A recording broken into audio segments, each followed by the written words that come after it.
الرحمن الرحيم مرج البحرين يلتقيان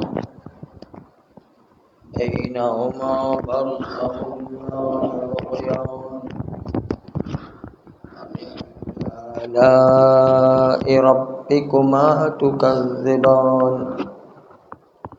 يخرج منهم اللؤلؤ والمرجان فبأي آلاء ربكما تكذبان صلوات اللهم صل على محمد وعلى آل محمد وعجل فرجهم. آج چونکہ عزیزان محترم بزرگان عزیز دو معصوم کی شادی کا دن تھا اور یہ عقد بہت ہی بابرکت عقد تھا کہ جس سے ائمہ معصومین کی ولادت ہوئی اور اس سے اصل میں رہبریت کا سلسلہ قیامت تک باقی رہے گا. کبھی کبھی ہم اپنے دوستوں سے کہا کرتے ہیں کہ مولا علی کی جنگوں کی اتنی فضیلت ہے، لیکن کیا مولا علی کی جو شادی ہوئی تو اس کی عظمتوں کو دیکھیں کہ شادی کے نتیجے میں کربلا کا واقعہ وجود میں آیا. اگر شادی نہ ہوتی تو کربلا کیسے وجود میں آتی، اور شادی نہ ہوتی تو زمانے کا امام کیسے وجود میں آتا، اور اس کی وجہ سے سارا امامت کا سلسلہ اسی شادی کے ساتھ منسلک ہے. اور چونکہ منسلک ہے اس لیے شادی کی عظمت جو ہے مولا علی کی شجاعت کے مقابلے میں کم نہیں ہے، اس لیے کہ شادی کی جو برکات ہے وہ مسلسل قوموں میں مسلسل جو رہبریت میں باقی رہے اور قیامت تک چلنے والے آثار ہیں. اس لیے آج کی جو شادی ہے، اس لیے کسی نے امام محمد باقر علیہ السلام سے پوچھا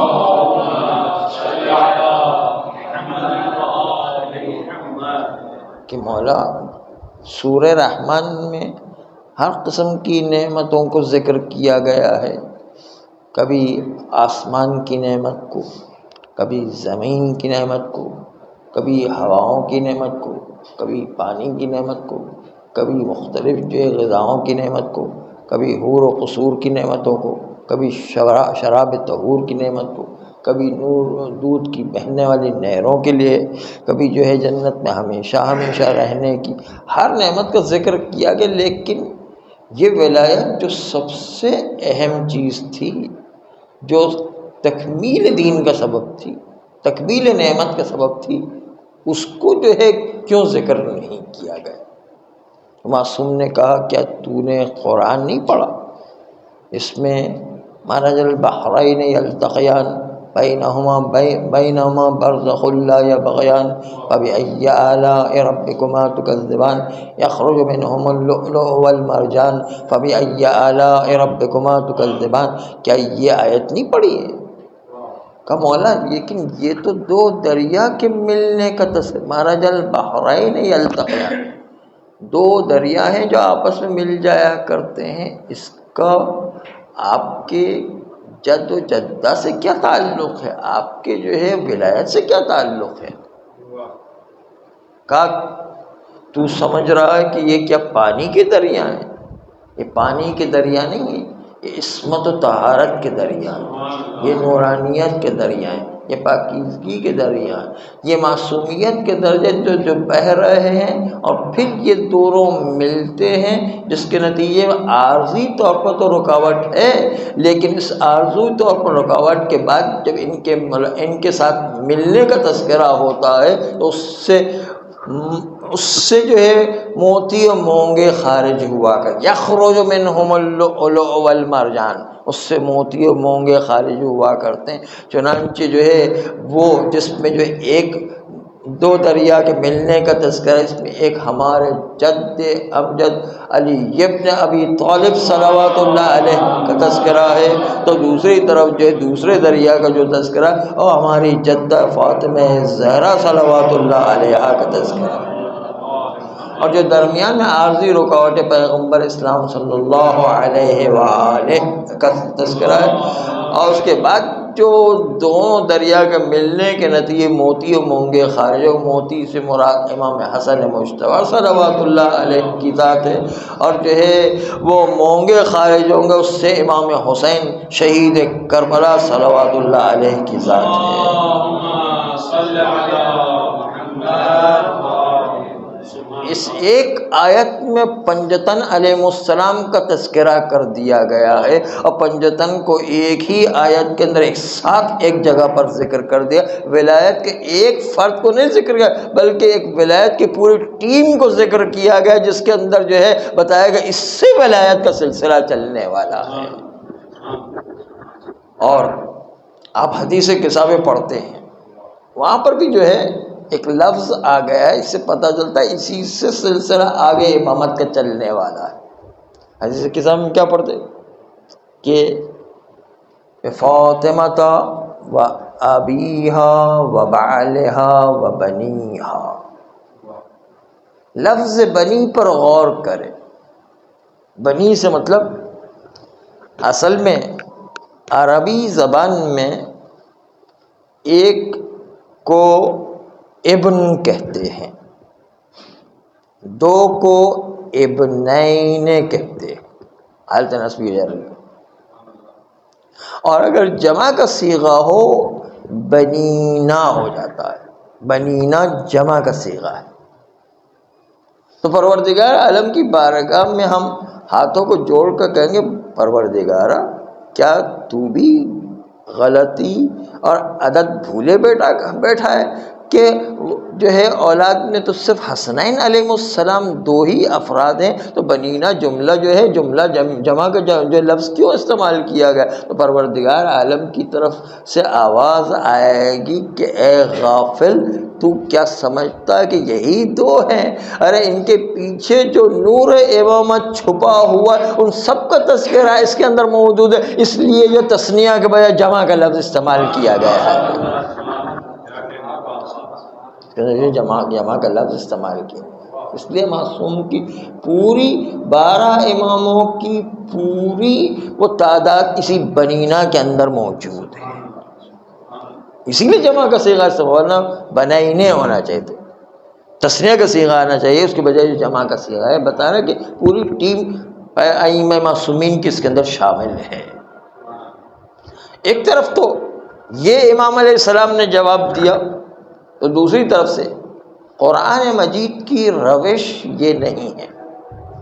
کہ وہ قرآن میں ناموں کو لے کر ذکر کیا جائے اور اس کے ذریعے سے ائمہ معصومین کا تذکرہ کیا جائے۔ ایک اس کی مصلحت تو یہی ہے کہ قرآن کو قیامت تک محفوظ رکھنا ہے، اور دوسری بھی بہت ساری مصلحتیں پروردگار عالم رکھتا ہے۔ قرآن کی روش جو ہے نام لے کر ائمہ معصومین کا ذکر کرنا نہیں ہے، بلکہ ان کی صفات ذکر کر دینا، اس لیے کہ ناموں میں کیا رکھا ہے کاموں کو دیکھا جاتا ہے، ناموں میں کیا رکھا ہے تو نام تو خود اپنی طرف سے بھی بنا کر رکھے جا سکتے ہیں، ناموں میں کیا رکھا ہے نام جو ہے جعلی طریقے سے بھی رکھے جا سکتے ہیں، تو ناموں میں کوئی نہیں ہے، اصل اس کی صفات کو ذکر کیا جاتا ہے، اور صفات کو کوئی تبدیل نہیں کر سکتا۔ اس لیے آپ نے شناختی کارڈ بنتے وقت دیکھا ہوگا کہ ایک تو نام لکھا جاتا ہے، پھر باپ کا نام لکھا جاتا ہے، تو یہ دونوں نام جاری بنائے جا سکتے ہیں، اس لیے شناختی کارڈ والوں نے ایک شرط لگائی کہ ایک جو ہے علامتی نشان ہونا چاہیے کہ آپ کے چہرے پر، آپ کے ہاتھ پر، آپ کے پیر پر، آپ کے پیٹ پر، آپ کے کمر پر کون سا علامتی نشان ہے جس سے آپ کو پہچان سکے کہ آپ جو ہے وہی ہے جس کا نام لکھا گیا، یا جعلی نام اس کی جگہ پر رکھ دیا گیا، کیونکہ باپ کا نام بھی بدلا جا سکتا ہے۔ شناختی کارڈ والوں نے خواہ نہیں رکھا ہے، اس لیے کہ وہ علامتیں تبدیل نہیں ہو سکتی ہیں، ناموں میں کیا رکھا ہے نام تو بدلے جا سکتے ہیں۔ اسی لیے جب یہ بات سامنے آئی کہ علی نے خانہ کعبہ پر چڑھ کر بتوں کو 360 بتوں کو توڑا تو نام وہاں پر تاریخ میں علی کا نام آ گیا۔ تو لوگوں نے کہنا شروع کر دیا کہ وہ علی ابن ابی طالب تھوڑی تھے، وہ تو علی فلاں علی تھے، وہ تو فلاں علی تھے، وہ تو فلاں علی تھے، علی ابن ابی طالب کا نام ہی نہیں لے، دوسرے علیوں کو لے کر آ رہے ہیں، اس لیے کہ نام رکھنے میں کیا جاتا ہے۔ آپ نے ایک قصہ سنا ہوگا کہ جب جو ہے آخری زمانے کی نشانیوں میں سے آیا کہ آخری پیغمبر آئے گا تو اس کا نام احمد ہوگا، تو قادیان کے شہر ہندوستان میں ایک شخص کھڑا ہو گیا، غلام احمد قادیانی، جس نے کہا کہ یہ سورہ صف کی جو آیت جس میں حضرت عیسیٰ علیہ السلام اپنے حواریوں سے کہہ رہے ہیں کہ آخری زمانے کا پیغمبر آئے گا جو اشرف انبیاء اور افضل انبیاء ہوگا، سردار انبیاء ہوگا، اس کی یہ خصوصیات ہوں گی اور اس کا نام احمد ہوگا، تو غلام احمد قادیانی کہتے کہ جو آخری زمانے کا پیغمبر آنے والا وہ میں ہی تو، میرا نام ہی تو احمد ہے۔ دیکھیں یہ ناموں میں کیا رکھا ہوا ہے، نام تو رکھے بھی جا سکتے ہیں، نام تو بنائے بھی جا سکتے ہیں، نام تو جو ہے اس کو بگاڑ کر کے دوسری طرف لائے بھی جا سکتے ہیں، بلکہ اولادیں اس نام پر پیدا کی جاتی ہیں۔ سنا ہوگا آٹھویں امام کے بعد جب امامت کا سلسلہ آگے بڑھا تو ایک مرتبہ بادشاہ حضرات گھبرا گئے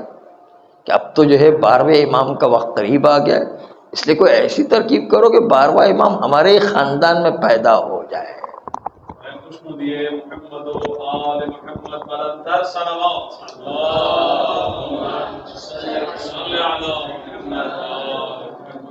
بارہواں امام ہمارے ہی خاندان میں پیدا ہو جائے، اس کے لیے جو ہے انہوں نے ترکیب یہ کہی کہ چلو اب 12ویں کے بعد 8ویں امام کے بعد اپنی بیٹیاں دینا شروع کی تاکہ اولاد پیدا ہو، تو اولاد میں جو ہے امام پیدا ہوگا تو اس کے اندر امام زمانہ بھی ہمارے گھر میں ہی پیدا ہوگا۔ جو وہ فیریٹل والی گیم جو کھیلا کرتے تھے جس میں جو ہے دیو سب کو کھا جایا کرتا تھا، تو ایک مرتبہ جو ہے وہاں پر کہا جاتا کہ بھانجا آتا تھا اور کہا کرتا ہے ماموں سلام، دو دیو کہتے کہ اب میں کیا کھاؤں، خاک کھاؤں یا مٹی کھاؤں یا دھول کھاؤں یا کیا کھاؤں، بھانجے کو کیا کھاؤں گا، چنانچہ وہ کہتا بھانجے کو نہیں کھاؤں گا تو اب کیا کروں، چنانچہ اپنے گھر ہی کے اندر جو ہے نانا جو پیدا ہو جائیں گے تو نانا کو کیا جو ہے وہ امام زمانہ علیہ السلام آ کے کہیں گے، ان کا اپنا تصور تھا۔ چنانچہ جو ہے یہ تصور انہوں نے ذہن میں تصور کر لیا کہ اب جو 8ویں امام کے بعد تو بہت قریب کا زمانہ آ گیا، اب جو اولاد پیدا ہو ایسا کریں کہ جس کا نام مہدی رکھا جائے، اور جو مہدی رکھنے کے بعد وہی ہمارے جو ہے مہدی آخر الزمان ہو جائے، اس کے نتیجے کے اندر نانا کو تھوڑی کہیں گے، اس کو پتہ ہے کہ ہم تو ظالم ہیں، اس لیے ظالم ہونے کے باوجود امام مہدی ہمیں تو بخش دیں گے، ہم تو ان کے نانا ہیں۔ تو یہ جو پارٹی بازی چلتی،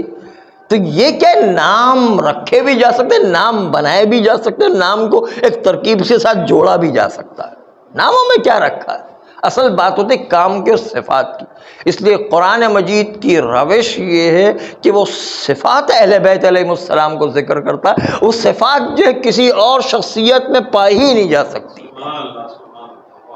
وہ صفات جو ہے صرف اہل بیت علیہ السلام کے لیے مخصوص ہے، اس لیے اس میں اہل بیت علیہ السلام کا تذکرہ کیا گیا، اور اہل بیت کا بڑے رمزی طریقے سے تذکرہ کیا گیا، جو صفات صرف اور صرف اہل بیت میں پائی جا سکتی، باقی اور کسی اور خاندان میں صفت پائی ہی نہیں جا سکتی۔ وہ جتنی بھی کوشش کرے، جتنی بھی بناوٹی کرنے کی کوشش کرے، جتنے بھی نام رکھنے کی کوشش کرے، لیکن وہ صفات ان پر تطبیق کبھی نہیں کر سکیں گی۔ تو یہ قرآن کی روش تھی کہ جس کی بنیاد پر قرآن مجید نے جو آج کی مناسبت سے مرج البحرین یلتقیان بینہما برزخ لا یبغیان فبأی آلاء ربکما تکذبان یخرج منہم اللؤلؤ والمرجان، اس عظیم شادی کے نتیجے میں حسن و حسین کی ولادت ہوئی۔ حسن جس کو جو ہے موتی سے تعبیر کیا، حسین جس کو شہید کربلا کو مونگے سے تعبیر کیا، یہ جو ہے پیدا ہوں گے کہ جس کے ذریعے سے نسل چلے گی، نسل امامت جو ہے قیامت تک امت کو محفوظ رکھے گی۔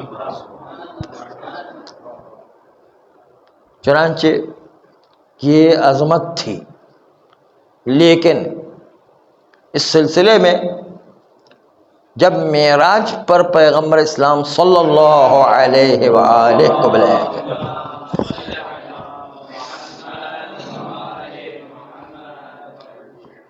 تو پیغمبر اسلام معراج پر تشریف لے گئے. آپ کو پتہ ہے معاشرے میں جب بھی کوئی قیمتی چیز دی جاتی ہے تو اس کو بڑی چھپا کر ایک الگ سے باکس میں بند کر کے دی جاتی ہے. عام باکسوں کی نسبت اس کو جو ہے بڑی اہمیت دی جاتی ہے اور بہت چھپا کر وہ چیز دی. چونکہ پیغمبر اسلام کو وہاں معراج میں بلا کر ولایت علی ابن ابی طالب کو سونپنا تھا جو سب سے قیمتی چیز تھی، کائنات کی سب سے اہم چیز تھی. اس لیے پروردگار عالم نے وہاں پر خصوصی طور پر بلایا. مخفی طریقے سے پروردگار عالم نے پیغمبر اسلام کو ولایت کو عطا کیا، لیکن ولایت جب قیمتی چیز ہوا کرتی تو اس کی حفاظت کا بھی انتظام ہوا کرتا. کوئی موتی بڑا قیمتی، کوئی سونا بڑا قیمتی ہے تو اس کی حفاظت کا بھی انتظام، سیکیورٹی، اور جو ہے اس کے اندر جو ہے کیمرہ نصب کیا جاتا ہے اور سیکیورٹی کے گارڈ نصب کیے جاتے ہیں اور سیکیورٹی کا انتظام. پروردگار عالم نے بھی ولایت علی ابن ابی طالب کی حفاظت کے لیے ایک طرف تو شہزادی فاطمہ زہرا صلوات اللہ علیہا کا تحفہ عطا کیا، تو دوسری طرف نماز کو تحفہ عطا کیا تاکہ زہرا کے ذریعے سے علی کی ولایت اور عقائد کی حفاظت کی جا سکے اور نماز کے ذریعے فروعات دین کی حفاظت کی جا سکے. دونوں طرف جو حفاظت کا انتظام کیا گیا اور ولایت کو جو ہے پیغمبر اسلام نے لے کر آئے. کہ ولایت اتنی عظیم چیز تھی کہ جس کا تحفہ پروردگار نے خاص طور پر معراج میں بلا کر کے انجام دیا. لیکن یہ اتنی عظمت کی مالکہ ہونے کے باوجود ایک وقت شہزادی کی خدمت میں خاتون آتی ہے اور شہزادی سے پوچھتی ہے کہ شہزادی یہ بتائیے کہ دینار پر کتنا زکوٰۃ دینا چاہیے. تو شہزادی نے پوچھا کہ یہ زکوٰۃ دینے کی بات آپ اپنے لیے پوچھ رہی ہیں یا میرے لیے پوچھ رہی ہیں؟ کہا شہزادی کیا شریعت ایک نہیں ہے؟ کیا شریعت جو ہے اس میں بھی کوئی تبدیلی ہے؟ آپ کے لیے الگ شریعت ہو، ہمارے لیے الگ شریعت ہو، کیا یہ شریعت ایک ہے؟ کہا شریعت ایک ہے لیکن ہر ایک کے اپنے مراتب کے لحاظ سے شریعت پر عمل کرنا ہوتا ہے. ہمارے لیے شریعت وہی ہے لیکن ہم جو ہے مراتب کے اعلیٰ ترین مراتب پر عمل کرنے کے موظف ہیں. آپ لوگوں کے لیے ادنا ترین واجبات کو انجام دے دیں، ادنا ترین حرام سے بچ جائیں، وہی کفایت کرتا. ہمیں اعلیٰ ترین جو ہے چیزیں انجام دینا پڑتی. چنانچہ اگر آپ اپنی زکوٰۃ کا پوچھ رہے تو 20 دینار میں سے 1 دینار نکالنا ہے، لیکن ہماری زکوٰۃ پوچھتے کہ ہماری زکوٰۃ یہ کہ 20 دینار جمع ہی کہاں ہو کہ جو 20 دینار میں سے 1 دینار نکالنا، جیسا آتا ہے ویسے ہی فقیروں کو دے دیا جاتا ہے، کبھی گھر میں جمع ہی نہیں ہوتا. ہماری زکوٰۃ تو یہ ہے کبھی جمع ہونے ہی نہیں پاتا ہے. تو ہمارے اور آپ کے طریقے میں فرق ہے. اسی طرح بیوی سے ایک جو ہے خاتون نے آ کے پوچھا شہزادی، بلکہ امام جعفر صادق علیہ السلام کی خدمت خاتون آئی، آنے کے بعد کہا کہ مولا آپ یہ فرمائیے کہ مجھے تمام طبیبوں نے کہہ دیا ہے کہ اگر آپ نے اپنی بیماری میں شراب کو استعمال نہیں کیا تو آپ کی جان کا خطرہ ہے، اگر آپ نے شراب کو استعمال کیا تو باقی اور بیماروں کی طرح آپ بھی شفا یاب ہو جائیں گے.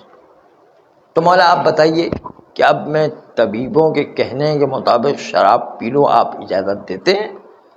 یا شراب پینے کی اجازت نہیں دیتے ہیں؟ امام علیہ السلام نے اس خاتون سے کہا کہ جب تمام طبیبوں نے کہہ دیا کہ تمہاری بیماری کا علاج شراب پینے سے، اس کے علاوہ تمہارا کوئی علاج نہیں ہو سکتا ہے، تو پھر تم میرے پاس کیوں آئی ہو؟ دیکھو خاتون جو بہت ہی متدین خاتون تھی، نام بھی ان کا دیا گیا، بہت ہی تدین بھی ان کا ذکر کیا گیا، بہت ہی زیادہ شریعت کی پابند تھی. امام کو پتہ تھا بار بار مسئلے پوچھنے آیا کرتی تھی، بہت ہی دیندار تھی. تو ایک مرتبہ اس خاتون نے کہا، مولا تعجب سے کہا، مولا میں نے اپنا امام آپ کو مانا ہے، میں نے اپنا امام طبیبوں کو نہیں مانا ہے. اس لیے کہ روز قیامت جب بھی کوئی سوال ہو کہ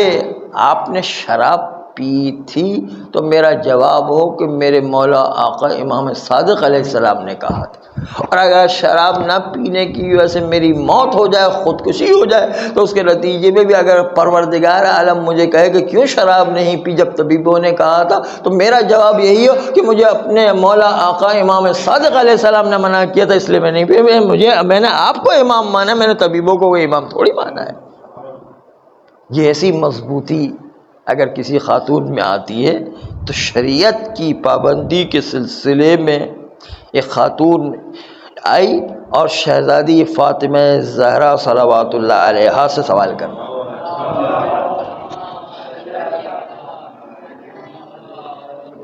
آنے کے بعد کہا، شہزادی آپ یہ بتائیے کہ میں آپ سے اتنے سوالات کرتی ہوں کہ مجھے شرمندگی ہوتی ہے کہ بار بار آپ سے کیوں سوال کر رہی ہوں، اس لیے مجھے شرم آتی ہے، تو کبھی کبھی میں سوال کرنے سے رک جایا کرتا۔ تو شہزادی نے فرمایا تم سوال کیا کرو، شریعت کے مسئلے پوچھا کرو، اس لیے کہ شریعت کا ایک مسئلے کا جواب دینا اتنا قیمتی ہے کہ دنیا و ما فیہا میں جتنا خزانہ، جتنی چیزیں، ان سب سے زیادہ افضل یہ کہ ایک شریعت کا صحیح مسئلہ کسی کو بتا دیا جائے، شریعت کا ایک صحیح مسئلہ بتا دیا جائے۔ چنانچہ جو ہے شہزادی اتنے اہم موقع پر بھی کہ جب جو ہے شادی کا موقع آتا ہے تو اس وقت بھی دیکھیں کس چیز کی طرف توجہ دلا رہی۔ شادی ہوئی اور شادی ہونے کے بعد مولا علی حجل عروسی میں داخل ہوئے۔ داخل ہونے کے بعد ایک مرتبہ دیکھا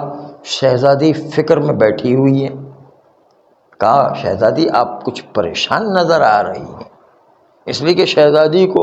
درمیان میں جو منگنی ہونے کے بعد اور نکاح ہونے کے بعد جو رخصتی کے درمیان جو پیریڈ ہوتا، اس وقت جو ہے مولا علی کے خلاف آ کے عورتیں جو ہے بہت بری بری باتیں جو ہے شہزادی سے کہا کرتی،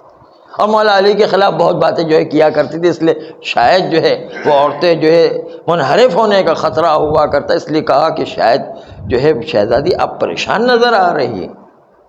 کہا میں پریشان نہیں ہوں، بلکہ میں غور کر رہی ہوں کہ جب میں اپنے بابا کے گھر سے چلی تھی تو یہ سفر چل کر کے شوہر کے گھر پر آئی تو مجھے تیاری کرنا پڑی،